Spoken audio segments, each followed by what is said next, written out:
trout. This is the north-south pipeline goes through here. It crosses right across the Point Fienne area. And we had went to 2 or 3 spots before this. Did y'all want to order anything? This is the Grilled shrimp? Aside. what happens, I started to drift over here. Okay. We had a northwest wind blowing How this do we want way, it cooked? 20, 22 miles an hour. And we started to drift over here. Yeah. Just meat, cheese, plain, perfect. And as I hit the drop off, I caught a little thing. Think was nothing, but the fact was there's trout in the area. So we kept drifting across here, I caught a catfish. Drifting called a stingray. This is all the Oak River Troll. Oak River Troll is a great way to fish if you don't know it, I can tell you. But as we hit this point over here, and we came in, right here, it goes from like 16 feet to 9 feet real quick, and it came up. And what's happened, all this water's coming out here, a hard falling tide, wind blowing this way, keeping the current line right over here. So it's coming through here and it's whipping, it's walking this way into the north-south pipeline. This too is also washing into the north-south pipeline. We started drifting across and we were going pretty fast. I don't know, did you hook up first or did I did. So Rudy hooked up with a nice fish, so we continued to drift from here all the way across. Picked up 1 or 2 more, went back up, did it again, picked up 1 or 2. Remind me tomorrow. Remind me later. So anyway, on our 3rd drift, we made a decision that as we go across, as soon as we hit a fish, we're going to drop the anchor. So Rudy hooked up, we dropped the anchor.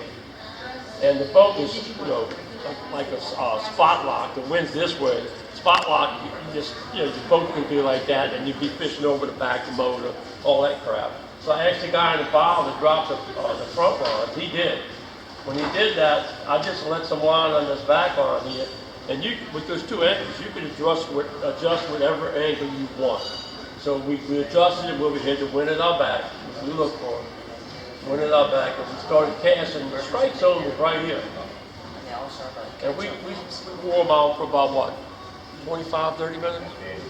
Longer than that. Longer than that? Yeah. And it kind of slowed down, so we came back and we did a drift, and we started hitting them over here. So this whole area was holding trout. That was Thursday. I don't know, the conditions were just perfect. I mean, with the falling tide, the hard northwest wind, pushing all that water through here, and then, through here. That was the strike zone Thursday. If you continue on down the pipeline, the north-south pipeline, I can see right there, and all the way to Oak River, that's spot 21.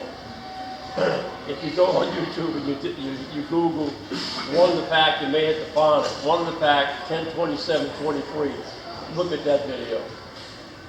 I end all my posts with the best trip of my life to the next one. We made a trip there with 102723 was the best trip of my life. 91 trout, 16 or 17 reds, and it was just an unbelievable trip. So that's the area we fished Thursday. Back over here.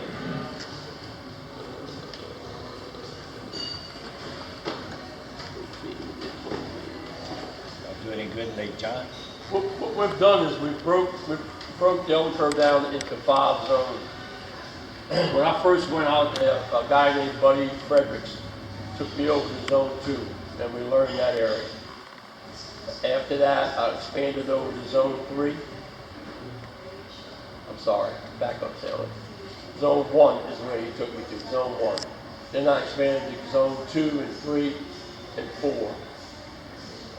5 is a new zone.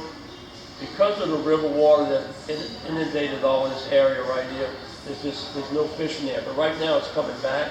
So I moved over to zone 5, which is actually north of Full Horse and outside of Full Horse. And we're starting to put some numbers over there to learn those areas. But we broke it down into 5 zones.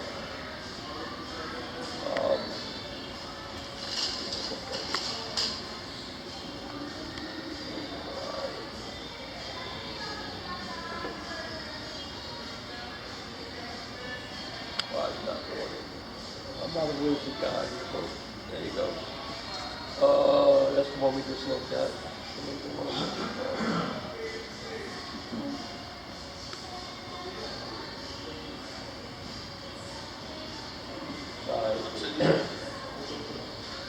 A couple days ago we went, and that's when we caught 90-something of them. And it was in Lake John. I don't know what you call it. They call this Lake John, they call this Lake John. We refer to this as Little Lake John, and we also call it 51K. And the red asterisk is spots that we normally fish. So whenever I tell you a spot number, 51K, it's just a number. But there's like 5 or 6, 7, maybe 8 different spots you can fish. Over here, Tuesday I believe it was, or Monday, we hit them trout, the birds were diving. We went over here first, picked up a couple. Again, we had a north-northwest wind blowing 20-25 miles an hour. It was really bad. But the birds were diving over here, so we set up in this corner right here and then fished. And by 8:04 we had something like 80 trout. It was just unbelievable. They were just eating up over there. What's the depth of that water in most of these areas in an open lake? 51K is probably 4 to 5 feet, you know. And the best place to fish, believe it or not, is right up in here. There's a channel that comes through here, maybe 6 feet wide, and there's a channel that goes this way, maybe 6 feet deep, I'm sorry. But right up in here is where they normally at. That water was all, again, it was blowing hard, it was all falling, but we just sat there and tagged them. But what I try to do is just, pick a spot and then look at what's around it and see where it'd be a good spot to fish. When the water's falling real hard, this is all broken marsh, never water rushes through here. I hit them there a few times, not many. A lot of people get on this point. I just never had much success there. My buddy Don, he loves this point right here. Late in the evening, he was catching some big trout. So that's 51K, and if you move over here, this is the north-south pipeline. That's 51A, B, C, and D. The reason why we number them so when we communicate with one another, we'll know exactly where I'm telling them at, But this area right here, if you learn it, you can catch a lot of fish. This is the twin pipeline. It's about 15, 16 feet of water through here. This is a flat, maybe 2 feet wide, 2 foot deep. On the falling tide, over here is a great spot in and out, corks and tight line. When the tide first starts to rise, first starts coming in, right on that point right there, 51A. On the incoming tide, got some mules there, folks. But that's a great spot. We also take it to birds. So that's 51K. So when you see it referred to numbers, it's numbers that we have on the map. Let me show you the map.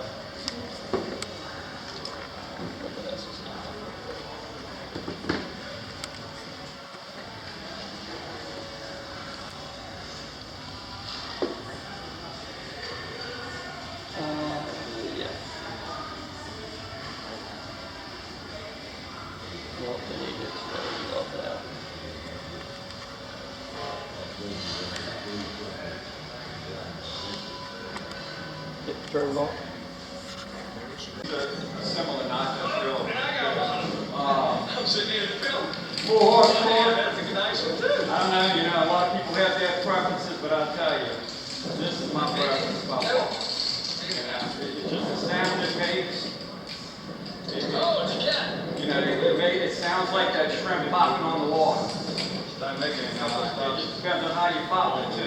Sometimes I'll do several different cadences. Sometimes I'll pop it one time up. Sometimes I'll pop it 2 times to the side, just to kind of give it different cadence. Depending on what those fish want. Then I use a 15-pound mono leader. Depending on how deep the area is that we're fishing. It could be anywhere from 3.5, 3.5. Sometimes even a little bit deeper than that. Then, when you get to the bait, been fishing artificial for a long time, and I'll tell you guys, this bait here has caught more fish in the last year and a half than I think I've ever caught in the 20 years before that. Come on, man. I'm telling you. That makes you shad, then. I had you using that make you shad the other day, man. I'm telling you, this bait here, I don't know what it is about it, but, you know, I put it in a pool before. And it's made by Salt Strong. It's called the Power Prawn. Okay? You can only get it online. You got to order it because the place is, it's a fishing club that's out of Florida. Who's you say made that? Two brothers. Salt Strong? Salt Strong. Yeah, Salt Strong. Power Power Prawn. I like the chartreuse tail because our water here is just not that clean. You know, they also make one that doesn't have a chartreuse tail. It's the natural, they call them. And I like the junior. They make a bigger one. They make one, this is like a 3-inch, I think. They make a 3.5. For whatever reason, it does. The 3.5 doesn't work as good as this one. You know? But this is the bait, I tell you. All right, tell them what Ronnie uses, Big Ronnie uses. What? This bait tight or something? Oh, he uses this with a fish bite on it. It's the stuff that smells like shrimp. You can take a little piece of fish bite and stick it on it. You know, that's good when when they're not biting, when they're pulling the tails a lot. You know, you might want to use that. Might make them, get it a little bit deeper. And it's good for redfish. You know, because the redfish want that smell. You know. Are you using any kind of scent on that? No, you know, there's two ways we do it. They sell it with the chartreuse tail. A lot of times I'll just buy the naturals and dip them myself, and then I'll use the game fish dip. And so you fish that little clip right there, and they're there all the time. But you got to catch them, at the right time. It really just depends on what the tide's doing at that time and how far I want to get down and into the water column. And the only way you can do that is just try. I mean, sometimes we'll go out, when we go out, one of us will use a quarter, one of us will use an eighth, and whoever's getting the bites, then we'll switch. I don't know what it's going to look like. Like the other guy who fished with Ron, he uses 16 sometimes, and sometimes they'll hit that, and I'll have an 8 on, and they won't hit it. They want the 16, And I think it's just how fast. A lot of times, sometimes I'll just do it. I find two in the winter time. That'll save you.